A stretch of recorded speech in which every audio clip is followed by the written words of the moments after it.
Harbor on the night of October 23rd. Admiral Nimitz radioed a message to the Chief of Naval Operations in Washington, D.C.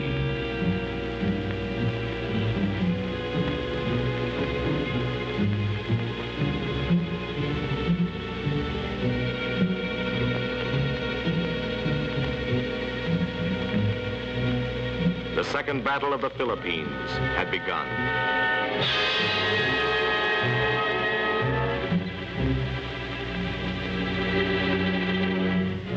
For the men of the Third Fleet, this was the climax to a battle they had been waging for months.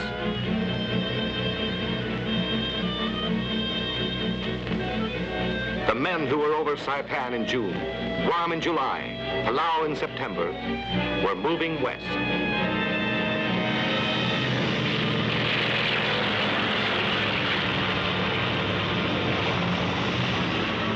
They were hitting hard all over the map, all around the clock.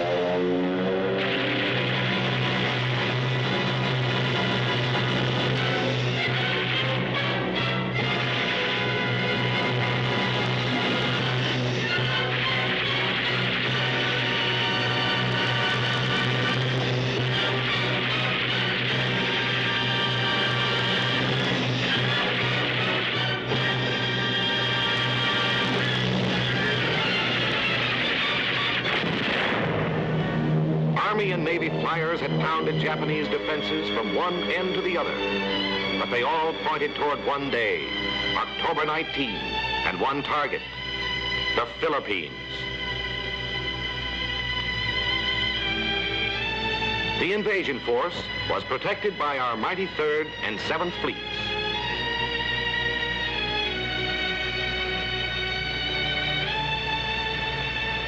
The 100,000 GIs didn't know where they were heading, but they knew it would be the last place the Japs wanted them to go.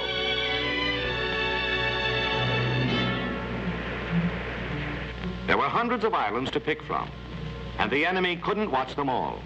It wasn't to be Luzon, where we fought our heroic delaying action at Bataan and Corregidor.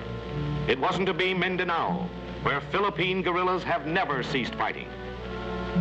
Instead, our Joint Chiefs of Staff had chosen an inconspicuous island with a name most Americans had never heard. But overnight, it would be spoken in the same breath with the Coral Sea, Midway, and Guadalcanal, Leyte. America was ready to fulfill her promise, return to the Philippines.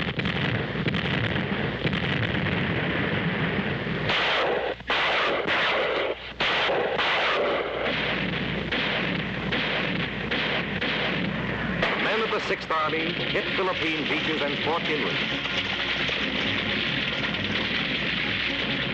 Liberation of 16 million Filipinos was on the march, led by General MacArthur and President Osmeña.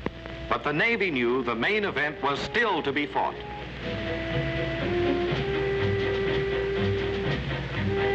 This was the day our Navy had been waiting for. Also the day for which the Japanese High Command had been waiting. For they knew they were sending this battle fleet against us with the odds as high in their favor as they would ever be. Their supply lines were shorter, their fleet had been resting in home waters and could be supported by hundreds of land-based planes. 今や我が帝国の威力により警的米国海軍を彼らは我が守るべき街道にあろう我が飛行隊がもはや敵艦隊は我が内防線に侵入しつつあり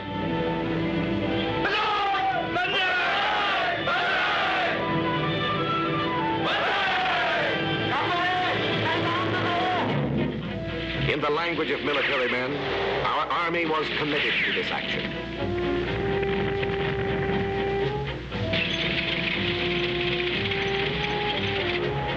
This was the fateful moment of every invasion, when a mighty army stands with one foot on land and the other in the sea. Knowing this, the Japanese were ready to unfold their master plan. A crushing pincer movement of battleships, cruisers, and destroyers will navigate the narrow approaches to the American beachhead. cutting MacArthur off from his supply lines and destroying naval support. And in addition, we have planned another surprise. Before they reached the approaches to Leyte, the Japs lost the important element of surprise.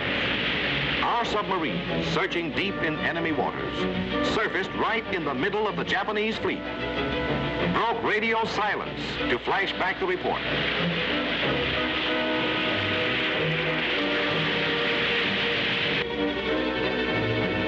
And that's not all they did. They sank 2 Japanese cruisers.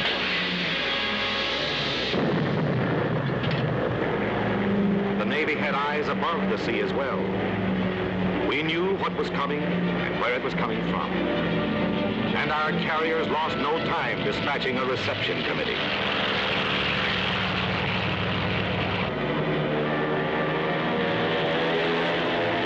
Hour after hour, the 2 oncoming Japanese forces forming the pincers ran a gauntlet of bombs, torpedoes, and tracer fire, and then, under cover of darkness, our destroyers crept into Surigao Strait under the big guns of the Jap Southern Force and let go their torpedoes.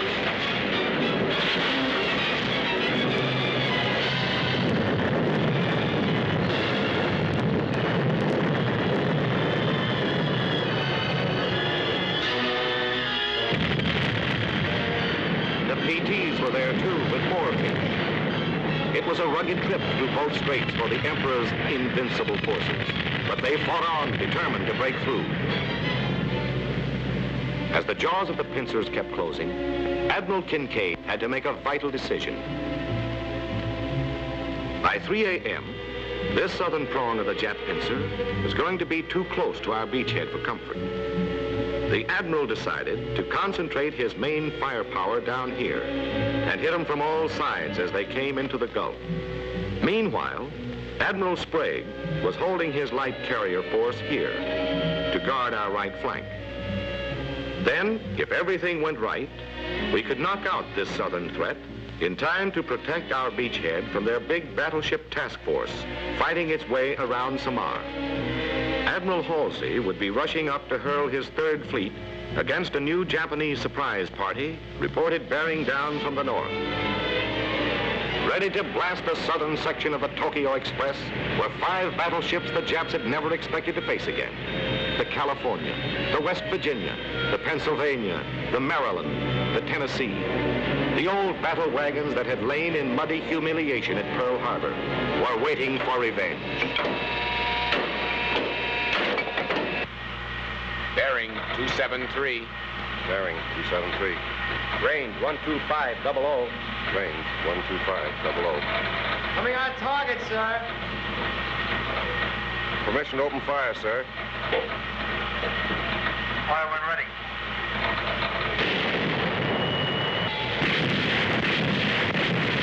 The first salvos were fired at a range of over 25,000 yards, nearly 13 miles, and scored a direct hit. That's American gunnery, laying our main batteries on a moving target in the dead of night. The chips were down for the heaviest surface action of World War II.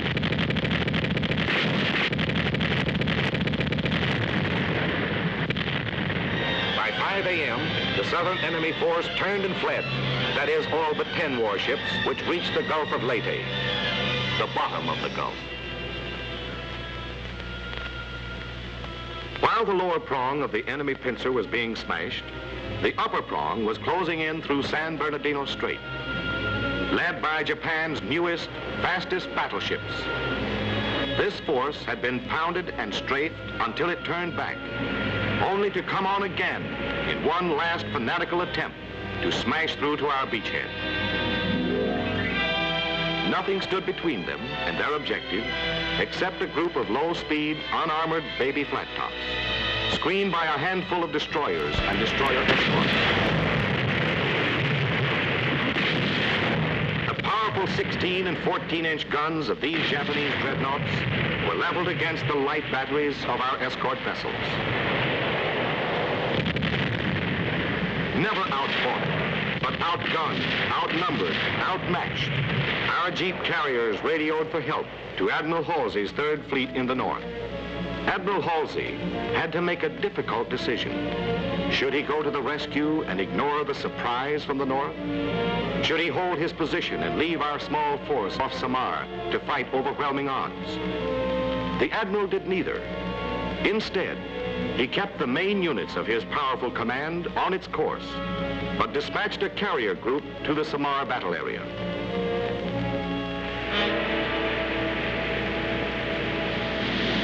Facing the murderous barrage of the Jap heavyweights at point-blank range, these little ships, fighting a desperate battle for time, used everything in the book to stay afloat and never stopped firing until the sea closed over 4 of them. A grateful people will remember their names. The Gambier Bay, the USS Cole, the Johnston, the Samuel B. Roberts. Theirs is a new and valiant chapter in our naval history. On the dawn of the third day, while the battle was still raging in the south, the curtain was rising in the north on another phase of this great naval engagement. Sweeping down from Japanese home waters came this third great enemy force, supported by waves of land-based bombers, dedicated to the imperial mission of striking the finishing blow for Hirohito. The Japs were flinging on the board of war their highest stakes, their future as a naval power.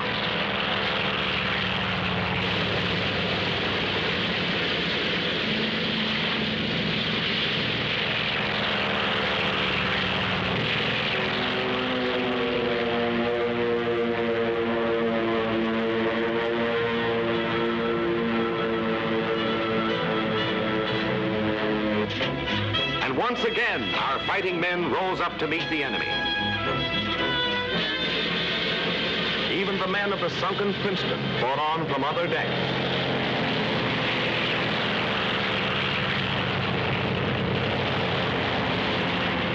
Our pilots swarmed from more carriers than the Japs had ever seen before to knock the enemy out of the sky, blast them from the sea. Below them was the Japanese fleet. This was it.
But you can't get them all. Sometimes we had to fight fire and Japs at the same time.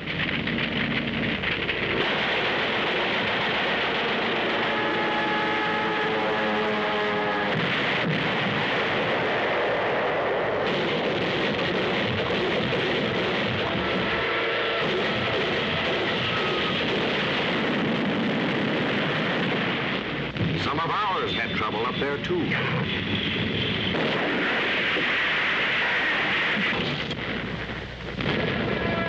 Everyone they crippled, more were taking off.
city.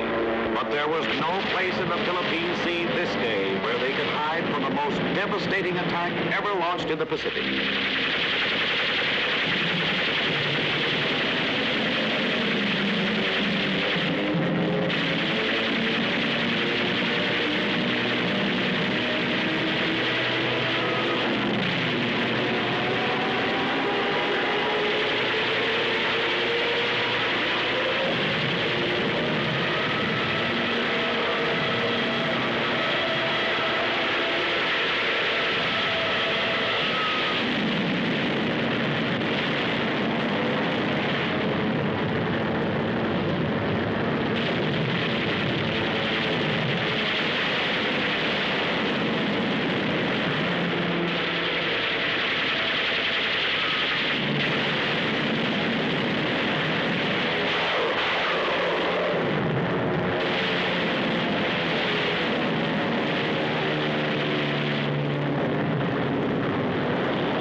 Every enemy ship that still had a rudder was doing its best to turn and run for home. For even while thousands of Japs were being fished out of the very waters they had considered their own private sea, our fleet was hunting down the remnants of 3 Imperial forces. And as night fell on the last day of battle, this was all that would ever be seen of 24 Japanese warships and 400 enemy planes. 35 more warships were sinking or straggling home.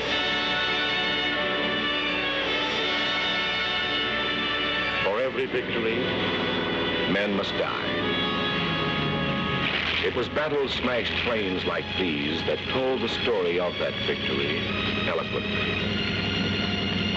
For here in this plane, damaged beyond repair, an American airman died at his battle station.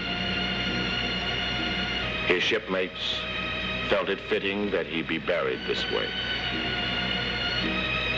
For now, let him be nameless. Let him be all the sons of America who have died for our cause. Let his death make that cause all the more precious to us, the living.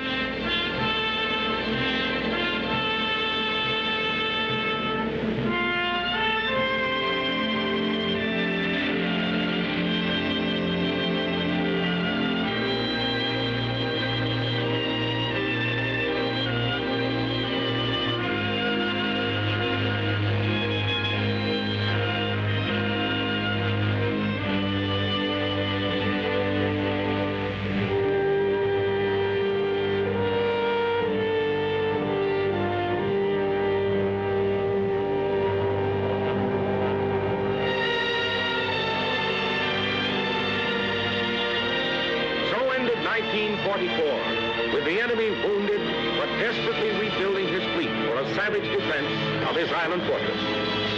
Our course is set for 1945, pointing past Leyte and Mindoro, beyond the Philippines, to Japan itself. A dangerous foe that again and again must be brought to action.